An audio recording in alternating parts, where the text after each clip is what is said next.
Coming up tonight, Singapore gives the go-ahead to Moderna's Covid-19 vaccine, the second to be authorized for use here. Myanmar civilian leader Aung San Suu Kyi has been charged by the military government and remanded in detention. And a survey reveals that Singaporeans are the most vacation-deprived in the world. Yep, I know that feeling.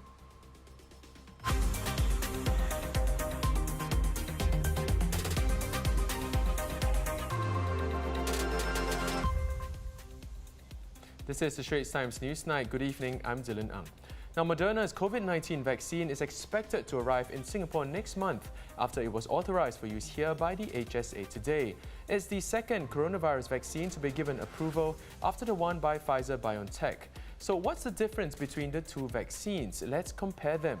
First, the efficacy rate. Now, both vaccines have demonstrated a high efficacy rate in trials, 95% for Pfizer-BioNTech and 94% for Moderna.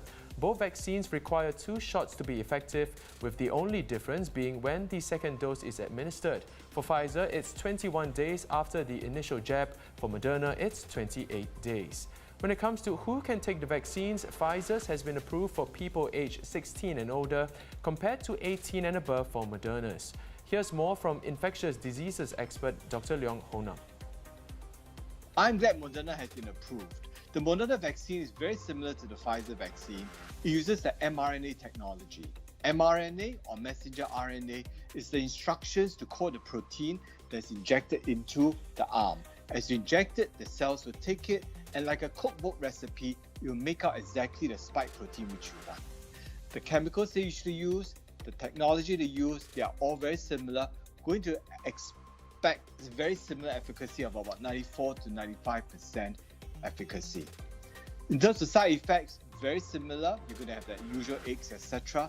But one thing that may come out to be a significant difference is Moderna has a reported lower risk of allergy at about 1 to 2 per million versus 11 per million for Pfizer. I'm hoping that perhaps those people who have allergy risk may be better suited for the Moderna vaccine. But again, we need big data, we need the information. We get 150,000 patients into Moderna before we relook at this. So far, the statistics are 3 anaphylaxis for Pfizer. How many will it be for Moderna? Let's watch, queue up, get vaccinated, get Singapore protected. As of yesterday, more than 175,000 Singapore residents have received their first dose of the Pfizer-BioNTech vaccine. And the Health Ministry said about 6,000 of them have also received their second dose of the vaccine, meaning that in 2 weeks' time, they will be adequately protected against COVID-19. Now, here's a fun fact for you. One of the major donors for Moderna's vaccine was country music legend DOLLY PARTON, who gave $1 million to help fund its development. While the 75-year-old is eligible to be vaccinated in the US, she said in a recent interview that she doesn't want to jump the line. Ms. Parton said she's just so happy to play a small part and to plant a seed that will grow into something bigger. And looking at Singapore's COVID-19 situation, 1 community case has been reported today among the 18 new infections reported. There were no new infections in foreign worker dormitories. The remaining 17 cases were imported ones. Now, one story we're watching closely tonight, Myanmar's civilian leader Aung San Suu Kyi has been charged by the military government for breaches of import-export laws. And according to a police document, the military had raided her home and found handheld radios that were illegally imported and used without permission. The charge carries a maximum sentence of 3 years in jail and/or a fine. The military detained Ms. Suu Kyi and other leaders on Monday after seizing power in a coup.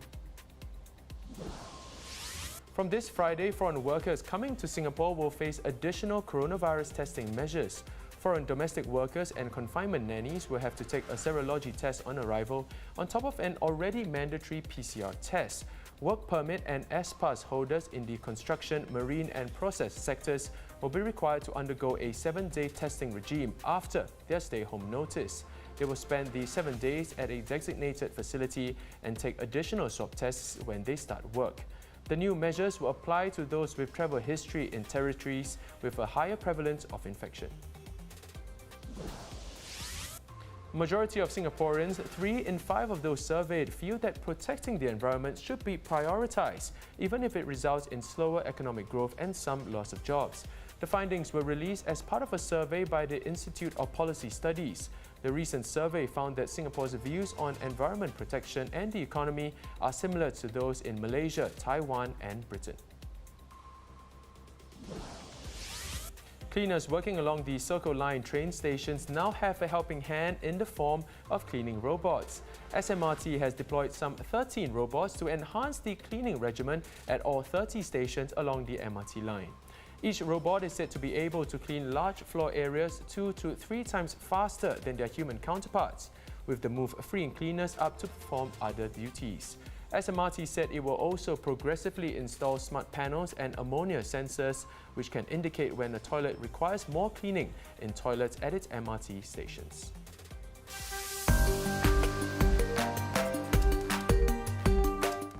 Let's take a look at what's been trending on social media today. Now, who hasn't heard of Monopoly, right? If you haven't played the good old classic game in a while, well, the Monopoly Explore SG mobile game app has launched here. Players can explore and discover Singapore in the app, which is filled with iconic locations and even win real rewards such as a grand prize of $8,000. The game reinvents the board game by introducing tiles in categories that represent 4 uniquely Singaporean experiences: food, goods, faces and spaces. Even the tokens too are locally themed, with players able to choose from pieces such as durian, an HDB void deck table and orchids. Monopoly Explore SG can be downloaded from now on the Google Play Store and from February 22nd on the App Store. It will be available for a promotional period till the end of April.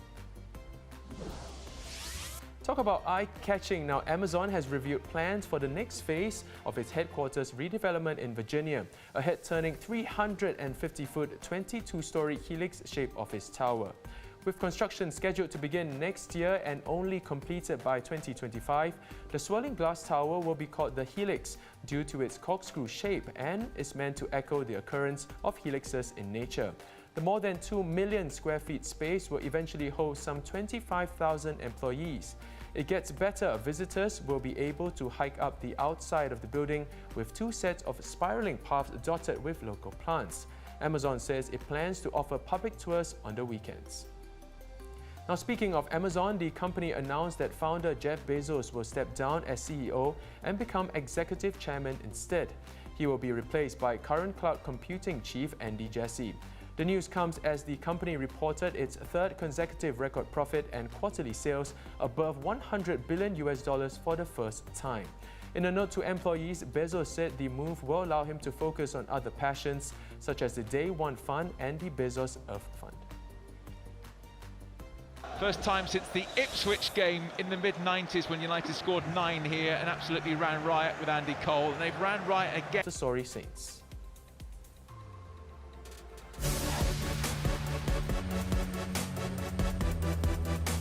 Now, before we go, like majority of the population, you probably couldn't travel due to the COVID-19 pandemic. Miss it? Seems like you're not the only one feeling that way. Now, Singapore, together with Italy, has topped Expedia's vacation deprivation survey for the first time. 71% of respondents in Singapore and Italy said they were very or somewhat vacation deprived, just ahead of the 70% by respondents from South Korea and France. 300 individuals here were surveyed as part of Expedia's annual study, which included 9,200 consumers in 16 countries. Despite the cloudy climate, Expedia says among the top destination searches on their Singapore website in recent months are places like Hong Kong, Bangkok, Tokyo and Bali. Speaking of travelling, Phuket is drawing up plans to fully reopen to vaccinated visitors by October. More than a dozen business groups are planning to vaccinate 70% of the island's population above 18 years old without waiting for a government rollout. They are hoping that it will be safe to have foreign tourists once the local population achieves herd immunity. Their plan will also waive a mandatory 14-day quarantine requirement for travellers. This is, of course, still subject to government approval. And that wraps up the Straits Times Newsnight. Do visit straitstimes.com to see more news and videos. You can also subscribe to our YouTube channel by hitting the button below. Have a great evening. See you tomorrow.